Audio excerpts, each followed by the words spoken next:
This is the city. Over 2 million people. Almost 1 million of them work. Some of them work in factories.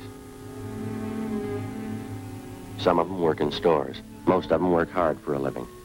A few of them try to take things the easy way. That's why I have a job. I'm a cop. It was Monday, July 9th. We were working the day watch out of robbery division. My partner's Frank Smith. The boss is Captain Didion. My name's Friday. A man had been pulled from his car, been beaten and robbed. His car had been stolen. The criminal had made good his escape. We had to find him.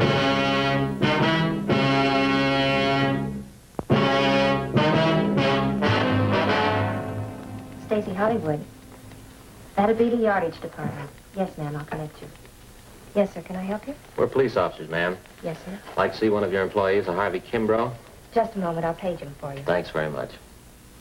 Got a match, Frank? Yeah, sure, Joe, here. Thank you. You know, when I was a kid, I never could figure out what that was. What's that? The auto call. Calls employees to the telephone. Rings all over the store. Yeah, I know. Office. Yes, Mr. Kimbrough. There are 2 policemen waiting to see you on the 8th floor. Thank you, please. All right. No. That was Oh, Mr. God. Kimbrough. He's on his way out. Thank you very much. I give you the crime report on this thing? No, I think you kept it, didn't you? Oh, yeah, I got it. Yes, sir, can I help you? Hey, you want one of these, Joe? What are those? Pepto Pals. Good, try 'em. What are they for? Coat the stomach. Real good for stomachache. Yeah, but I haven't got a stomachache. Oh. Hey, Joe, I sure like that Ann Baker. Yeah? Of course, you know me. I liked her right off the first time I saw her down at that department store. Yeah, she's a nice girl. Well, now you can begin to think about settling down, huh, Joe? You know, like Fay and me. Gonna get yourself a little house, start sinking those roots, Joe. You know, they're putting up a lot of nice tract houses these days. Do you think maybe you're rushing a little bit? I just met her. How old are you, Joe? 32. Yeah, Yeah, well, how old were you when you got married? 35. But I feel I waited too long, Joe. I don't want that to happen to you. Well, according to your figures, I still have 3 years to go. Yeah, but Ann's such a pretty girl. You could do a lot worse. I just don't want you to forget about it. Not a chance with you around. These gentlemen here, Stella? Yes, that's right. Are you Harvey Kimbrough? Yes, sir. What if we could step over here and talk, please? Yes, sir.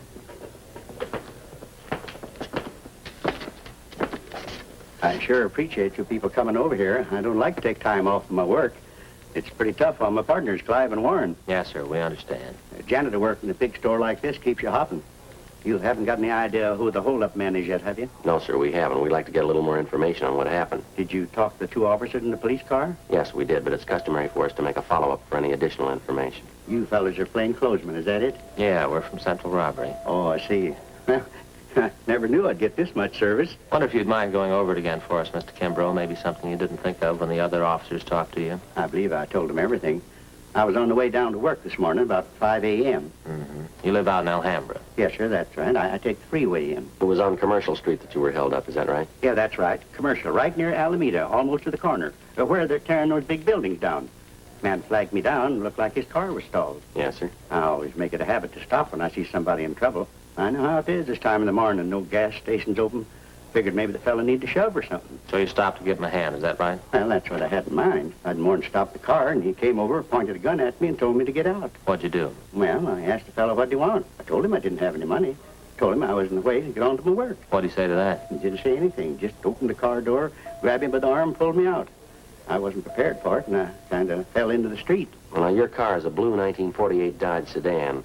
Right rear fender damage, is that correct? Yes, that's right. Sure hope you get that thief. And my car, too. Awful hard to get around Los Angeles without a car. Well, we'll do our best. Took my wallet from me.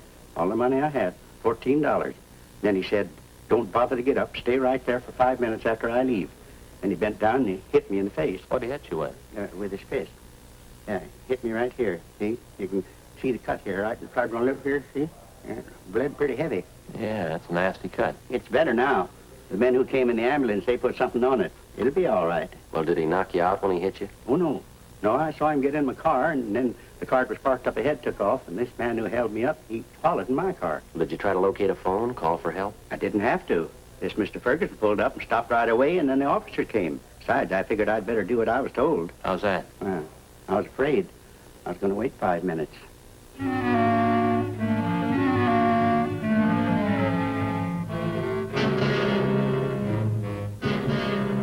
Frank and I left the department store, picked up our car in the parking lot next door, and drove out to the San Fernando Valley, the 800 block on Satacoy Avenue. A card on the front door told us we could find Sidney Ferguson in the garage. Boy, look at the fish, Joe. Yeah. Looking for something? Yes, sir. We're looking for a Sidney Ferguson. Surely, I'm Sidney Ferguson. Police officers, Mr. Ferguson. Oh, about that holdup this morning down on Commercial Street? Yes, sir. This is my partner, Frank Smith. My name's Friday. Oh. Happy to know you. Hi. Oh, excuse my wet hand. I've been cleaning out my tanks. Sure. You fellas work out of the City Hall? Yes, we do. You wouldn't happen to know a John O'Grady down there, Narcotics Division? I went to high school with John. No, I don't believe I know him. Frank? O'Grady? Yeah. Tall fella, kind of blonde, wavy hair? Yeah, that's right. Good-looking fella. Yeah, I think I've seen him around. Good friend of mine. Say, wasn't that a shame this morning, that Kimbrough fella? Yeah, it was a rough one. Well, the reason we came out to see you is we thought maybe you could give us some additional information on it. Oh, I'll be glad to give you all the help I can. I'd like to see you get that holdup man. You mind giving us a rundown on what happened this morning? No, not at all. Let's see, it was about 5 o'clock this morning. I'm not usually up that time of the morning, but I was on my way back from Monterey Park. I generally try to make it down there once or twice a week. I get down to see Bruce Duffy, an aquarist friend of mine I have down there. We swap fish. Yes, sir. Well, I was on my way back coming down Commercial Street when I saw this fella sitting on the side of the curb. It looked like he was hurt to me. I see. Now, I wouldn't have noticed probably. It was pretty dark, but those two cars pulled out, you know, one right after the other, seemed to be in a big hurry. And you pulled up to give Kimbrough a hand. Yeah, I did. Of course, when I got close enough, I could see the guy had been kicked in the teeth. He was bleeding pretty bad. I offered to give him a hand, take him to the hospital, but he said he didn't want to be late for work. Mm-hmm. Well, after the officers came and talked to him and the ambulance men treated him, I drove him up to Stacy's Hollywood. I dropped him off there. That's where it works, you know. Yeah. The report says that you have the license number on the getaway car, but you couldn't find the paper you'd written it on when the officers interviewed you. Is that right? Yeah, I did. Yeah, if that doesn't beat them all. What's that? Well, I had the piece of paper a few minutes before the officers got there. I guess I was more rattled than that Kimbrough fella. And when I got home here this morning, there was a slip of paper right on the floor of my car. A little bit of a break, isn't it? Yes, sir, it is. Sure got a lot of fish. Yeah, that's my hobby, raising them. Oh, sure. Let's see, where did I put that piece of paper at? I really wrote it down, believe me. I just misplaced it somewhere here. I've been trying to get rid of some of the algae off the glass in my tanks. Hey, Joe, look at this. Gee, did you ever see anything prettier in your life? Yeah. How'd you fellas really like to see something you haven't seen before? What's that? Take a look in this tank here. Aplochromis multicolor. That's a scientific name. Commonly known as the Egyptian mouth breeder. Is that a fact? That's a little female there. See? She's one of the most sacrificing mothers in aquarium history. One of the strangest, too. How's that? Well, she lays her eggs in a small depression in the sand down there at the bottom of the tank. Well, how many eggs would that be? Usually 80 to 90. Now, here's the strange part. As the eggs are fertilized, she scoops them up into her mouth. She eats them. Oh, no. They remain in her mouth while they hatch. How long does that take? Over 14 days. How does she eat? That's just it. She doesn't. She doesn't touch food in any form for this 2-week period. Seems to just waste away. Well, what happens then? Finally, the eggs hatch after 14 days, and little fry comes swimming out of the mother's mouth. Yeah? And while the fry are growing up, first you can hardly see them, they're so tiny. While they're growing up, if anything frightens them, quick as a flash, back in the mother's mouth. Well, that's certainly amazing. Huh, Joe? Yeah. Is this as big as they ever get? Yes, sir. 1 inch to 1.5 inches. Hard to believe. Well, the bedders are almost as strange. Male builds a bubble nest up here on the surface. Say, isn't that funny? Here's that paper. Huh? The one with the license number on it. What if I could see that, please? Oh, sure, here you are. Thank you.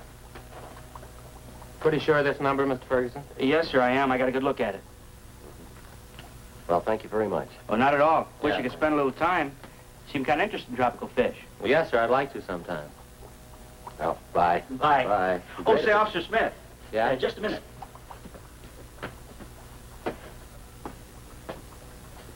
Say, I almost forgot. Yeah? In about 5 weeks from now, Yeah? how'd you like a nice pair of baby Egyptian mouth breeders?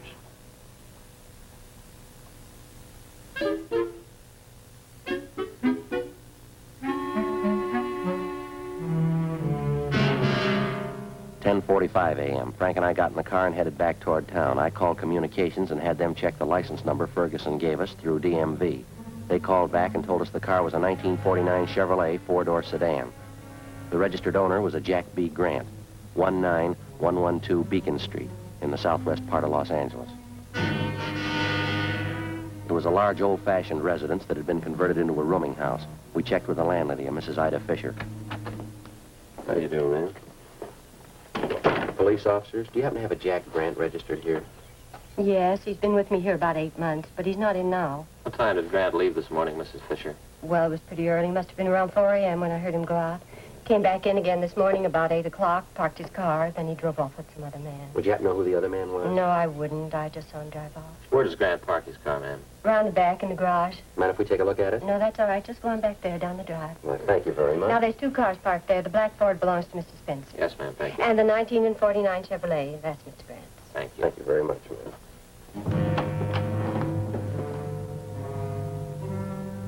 We checked the car and the license number. It matched the description given us by the victim, Harvey Kimbrough, and the witness, Sidney Ferguson. Together with Mrs. Fisher, we checked Jack Grant's room. We found nothing of importance. His clothing and personal effects were all there, nothing to indicate that he wouldn't be back. We told the landlady that we were placing the house under surveillance, and if Grant should return, not to say that we'd been there. She agreed and offered further assistance. She said she'd signal us by raising and lowering her front window curtain when Grant returned.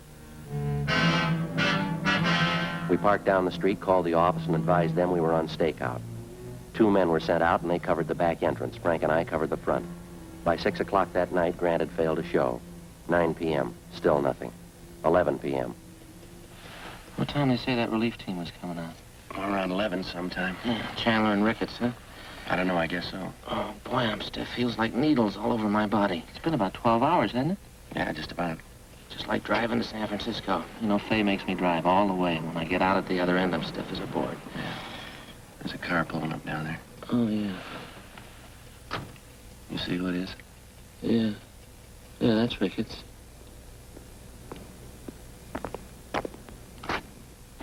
Friday? Hi, Jack. Who's this you got with you? Same guy you borrowed the candy bar from 2 weeks ago. How about it? I'm hungry. Glad you reminded me. That bar was pretty stale. As soon as I find one to match it, I'll pay you back. It's the house over there, huh? Yeah, Jack, the green and white one. No sign of him at all, huh? No, nothing. Well, you guys want to take off? Yeah. I guess you can make out all right, Ricketts. You got Chandler with you. Friday, I feel sorry for you drawing this guy for a partner. Well, after 7 years, he kind of grows on you.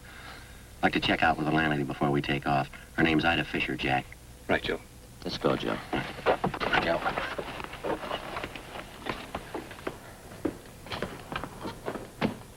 See you later, Jack. Say hello to Chandler. Right, Frank.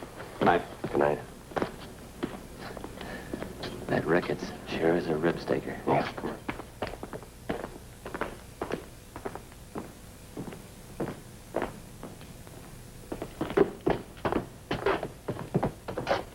Light's still on in the living room. Guess she's sweating it out with us. Yes, Sergeant Friday? Sorry to bother you again, ma'am. Well, that's all right. Mr. Grant still hasn't come in. I wonder if it'd be all right if we took another look at his room. I don't see why. Watch it!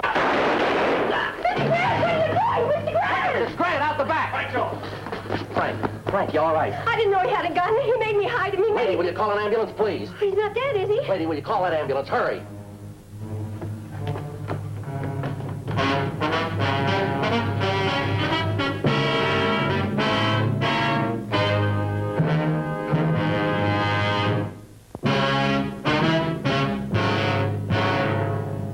Monday, July 9th, 11:28 p.m. The ambulance arrived and Frank was taken to Georgia Street Receiving Hospital. His condition was critical.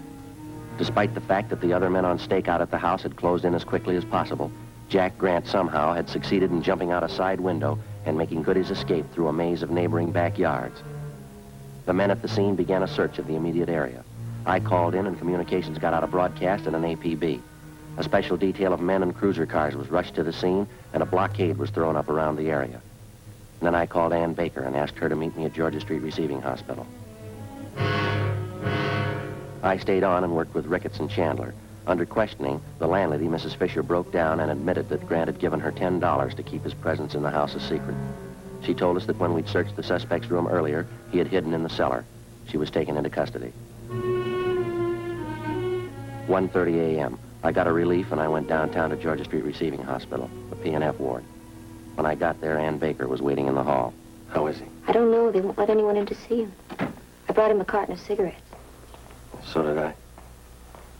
If anything happens to him, man, I don't know what I'm going to do. He'll be all right, Joe. I know he will. It was nice of you to come down and stand by. That's all right. It was the least I could do.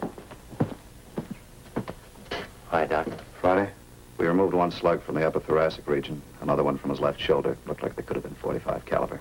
Bit of earmarked for evidence. How's he doing? As well as can be expected. What does that mean? It's hard to tell. Depends on how it goes the next 4 hours. Can I go in and see him? No, we're not admitting anyone in there. Under sedatives, lost quite a bit of blood, pretty weak. Do you need anybody for transfusions? No, it's all taken care of. His relatives been notified? Yes, sir. His wife and kids are visiting back in Sioux Falls. I sent him a wire. They'll break the news to her. Yeah, well, that's about all we can do for now. Wonder if I just couldn't sneak in and leave this carton of cigarettes for him. Afraid it's going to be some time before Officer Smith can use them. Just leave them. The nurse will take care of them. Thanks, Doc. Was there anything I can get for him? Anything he needs? No, we're doing everything we can for him. You don't think I could just look in for a minute? No, I'm sorry. Well, there must be something I can do. You got a good prayer handy?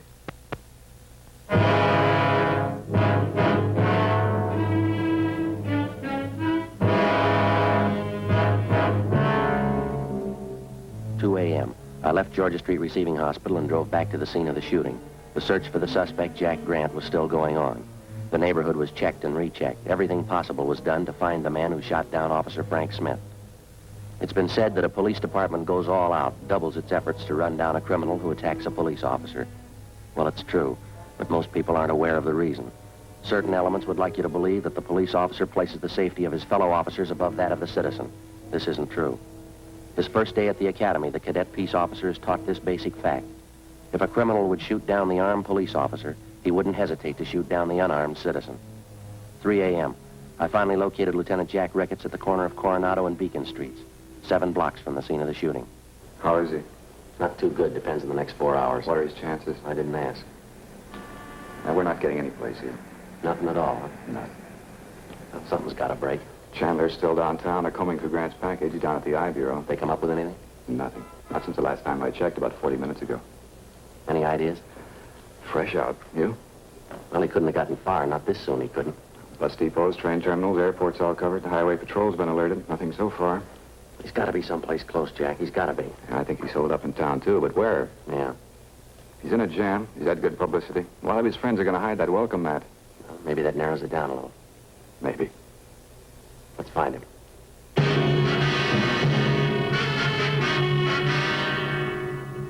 3:30 a.m. Jack Ricketts and I got back to the city hall. We went directly to the I Bureau. Chandler and Powers had sifted through Jack Grant's package. They'd drawn up a list of all of Grant's known friends and associates. There were 22 names on the list. 3 of them were in San Quentin Penitentiary. 2 of them were doing time at the county work farm. That left 17 names on the list. Further checking showed that 5 of them had out-of-state addresses. 12 names. The list was split down the middle. Ricketts and I took 6 names, Chandler and Powers 6. Of the 12, with the exception of 1, all names had appeared on the police blotter in the past 8 years. Raymond Weller, Peter Denton, Horace Phillips, Henry Breen. Ricketts and I checked them. Some were in bed, some hadn't been to bed. We were reasonably sure that none of them knew the whereabouts of the suspect. I called Georgia Street to find out about Frank. They told me no change in his condition. 4:55 a.m. After this, we get a quick bite to eat, huh? You don't look so good. Not hungry. What's this one's name? Anthony Baxter, room 23. Now, here we are.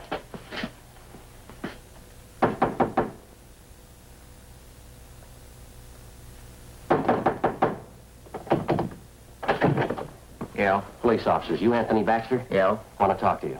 Find out how to get a guy out of bed. You always sleep with your clothes on? Get back in the room. Well, what's going on? You know a Jack Grant? Why? You a friend of Jack Grant's? Why? Jack Grant a friend of yours? I'm not going to tell you anything till I know why. You want to talk here or downtown? I've got a right to know what it's about. Get your hat and coat. You just want to know if I know Jackie Grant, is that all? You want to get that hat and coat? I know Grant. Where is he? I don't want to get mixed up in anything. You're mixed up in it already. You know him. That's the trouble with you guys. Guy tries to walk the straight and narrow, and you guys come around and try to put him in a corner. Where's Grant? I've been in jail, and I did my time. You haven't got anything on me. Baxter, let's get this straight. We're not after you. We want Grant. We didn't come up here to push you around. We don't want you to push us around. Now, where is he? I'm going to tell you something. I don't like being talked to this way, and I'm not going to stand for it. I got certain rights, and I'm going to stand on them. Now, you listen to me. A friend of mine's lying in the hospital because of your pal, Jack Grant. He put 2 bullets in him. Now, I'm tired and I'm out of patience. Where is he? Where is he? All right, Joe. It's all right. Yeah. It's the last time around, Baxter. Tell us where Grant is. Come on, quick. Hotel Philbert, room 605. All right, let's go downtown. What for? I haven't done anything. I've already told you everything I know. That's right. We don't want you to tell anybody else.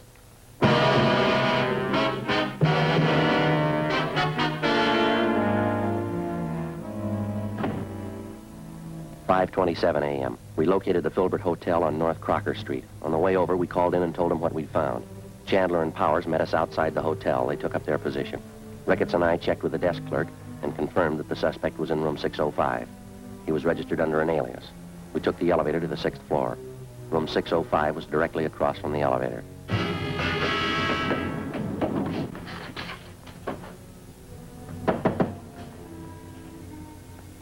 Yeah, what is it, police officer? Get your hand out. I wouldn't want to shoot you. Hand behind your head. Back. Turn around.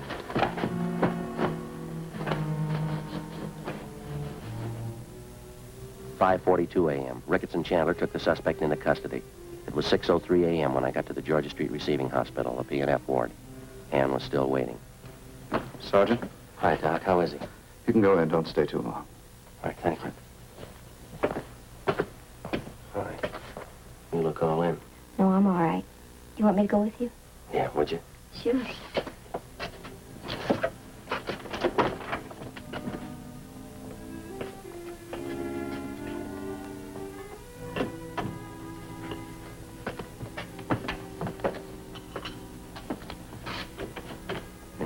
Yes, that's right.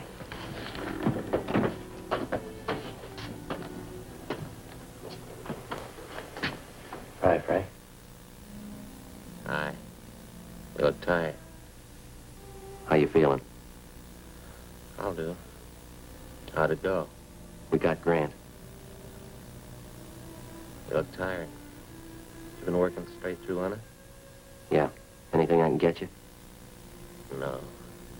I just gotta take it easy a few days. You know, rest up. Get well. Yeah. I'll be well in a few days. Sure you will. Just a little rest. Hey, Joe, have you given any more thought to what I was talking to you about yesterday? What? You know, about you and Ann. You don't need any rest. Huh? You're well.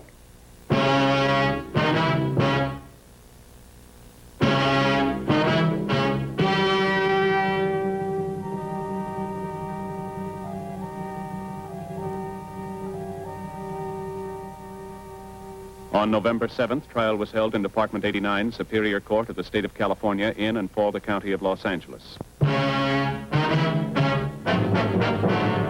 The suspect was tried and convicted on 1 count of assault to commit murder.